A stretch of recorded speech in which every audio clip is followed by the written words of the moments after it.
ប្រុងប្រយ័ត្នជានិច្ចកុំចាញ់កលបិចស្រីយួនបោកប្រាស់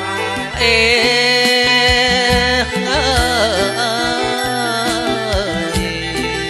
ញែកម្ញាក់ម្ញាប់ម្ញើមិនចេះអៀនខ្មាំងគូកែពប់ណាស់បិចរោជុំពូកយើងអើយគូកែពប់ណាស់បិចរោជុំពូក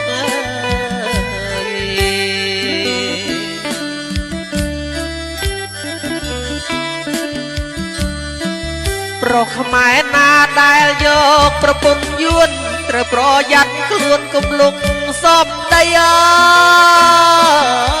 យគុំពូលផ្ដេសផ្ដាស់មើលស្រាមនុស្សស្រីគិតស្មានមិនអីបិទព្រួងប្រពន្ធអើយប្រវត្តិទឹកដីមិនទាន់រៀបរាប់ថ្ងៃក្រោយតបជាប់មួយចប់បន់ដោយថ្ងៃក្រោយរៀបរាប់មួយចប់បន់ដោយ